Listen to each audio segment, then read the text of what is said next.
Hi, ഇത് ഡനാങ്ങിലെ നമ്മുടെ first day ആണ്. നമ്മൾ ഹോച്ചിമിൻ സിറ്റിയിൽ നിന്ന് ഡനാങ്ങിൽ വന്നതിന് ശേഷം ഒരു കോക്കനട്ട് പാം ഫോറസ്റ്റിലേക്ക് പോയതാണ്. കോക്കനട്ട് പാം ഫോറസ്റ്റിലെ നമ്മുടെ ആദ്യത്തെ ആക്ടിവിറ്റി റിവർ ഡ്രാഫ്റ്റിംഗ് ആയിരുന്നു. ഇതുപോലെ നമ്മളൊരു കൊട്ടവഞ്ചി പോലെ സെറ്റപ്പില്ലേ, അതിൽ നമ്മളെ ആ റിവറിൽ കൊണ്ടുപോകുന്നു. അതിൻ്റെ നടുക്കോട്ട് നമ്മളെ കൊണ്ടുപോയിട്ട് അവിടെ നമുക്കൊരു എക്സ്ട്രീം ആക്ടിവിറ്റി ചെയ്യാം. അതായത് കുറച്ച് ഡിഫിക്കൽട്ടായിട്ടുള്ള ഒരു ആക്ടിവിറ്റിയാണ്. അതായത് അവിടെ ഒരു കൊട്ടവഞ്ചിയിലിരുന്ന ഒരാൾ ഭയങ്കരമായിട്ട് ഇത് കറക്കും, നല്ല ഹൈ സ്പീഡിൽ. അപ്പം നമുക്ക് ധൈര്യം ഉണ്ടെങ്കിൽ വേണമെങ്കിൽ അത് എൻജോയ് ചെയ്യാൻ പറ്റും. കുറച്ച് ഡിഫിക്കൽട്ട് ടാസ്ക്കാണ്, ഇഷ്ടമുള്ളവർക്ക് അത് ചെയ്യാം.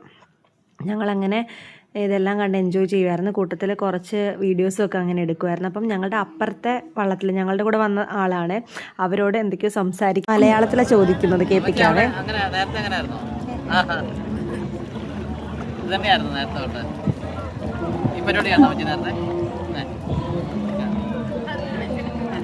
ആ അമ്മച്ചിക്ക് നമ്മുടെ ഭാഷയൊന്നും മനസ്സിലാവില്ല, എന്നാലും അവർ ചിരിച്ചിട്ട് അതിനുള്ള ഇതിന് ശേഷം ഞങ്ങൾ അങ്ങോട്ട് മൂവ് ചെയ്ത് പോയത് ഞാൻ പറഞ്ഞില്ലേ നേരത്തെ, ഒരു സ്ട്രേഞ്ച് ആക്ടിവിറ്റി നടക്കുന്നുണ്ടെന്ന്. അതായത് ഈ വള്ളം ഭയങ്കര സ്പീഡിൽ കറക്കും. അപ്പം നമുക്ക് വേണമെങ്കിൽ അതിൻ്റെ അകത്തേക്ക് കയറിയിരിക്കാം.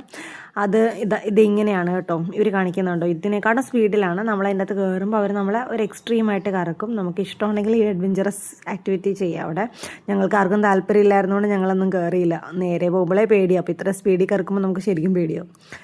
ഇത് കഴിഞ്ഞ് ഞങ്ങൾ പോയത് മറ്റേ മ്യൂസിക്കൽ ഇവൻറ്റ് കാണാനായിട്ട്. അതായത് ഈ റിവറിൻ്റെ നടുക്ക് തന്നെ ഒരു വള്ളത്തിലിങ്ങനെ ഒരു മ്യൂസിക് സെറ്റപ്പ് ചെയ്തിട്ടുണ്ട്. ആ മ്യൂസിക്കിൽ പുള്ളി പാട്ട് പാടുന്നു, നമ്മളതെല്ലാം കേട്ട് എൻജോയ് ചെയ്യുന്നു.